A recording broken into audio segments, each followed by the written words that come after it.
Now we're doing it again, gas and air, but this time it's just got some petroleum, just to get that first revolution going.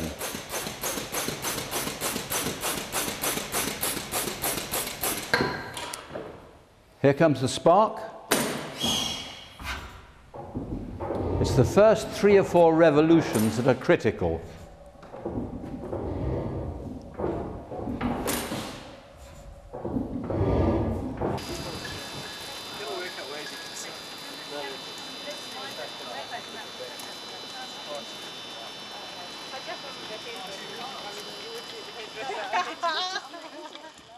Good afternoon, everybody. Welcome to the Cambridge Museum of Technology, and welcome again to some already familiar faces. I'm going to start this engine in a few minutes. Here comes the spark. It's the first 3 or 4 revolutions that are critical.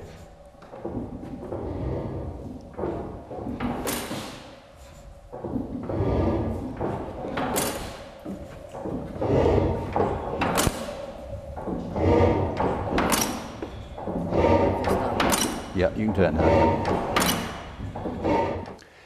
As you probably already know, this is the original pumping station for Cambridge, and it was built to pump the sewage of Cambridge away from the city down to Milton, which is a couple of miles away.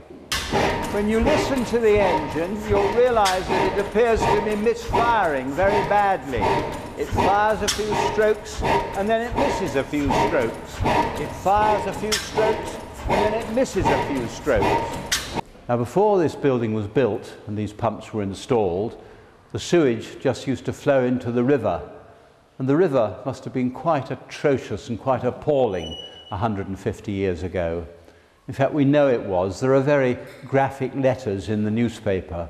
There's one that says, "The River Cam, it is nothing but an elongated cesspit." So just over 100 years ago, they built the first part of the pumping station, and that wall there is the outside wall of the original pumping.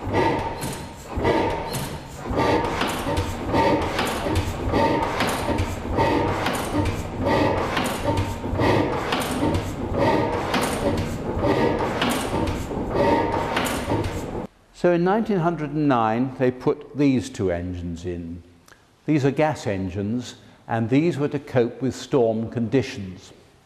Outside there, they dug 2 colossal great tanks, which held hundreds of thousands of gallons. When it rained, they would start one or other of these engines, and they would pump the overflow that the big red steam engines in there couldn't pump. They couldn't, there's too much of it. They would pump that into those tanks and store it there for a few hours or a few days. When the rain stopped, these would be shut down and the big red steam engines would continue to pump. They would empty the tanks, ready for the next storm.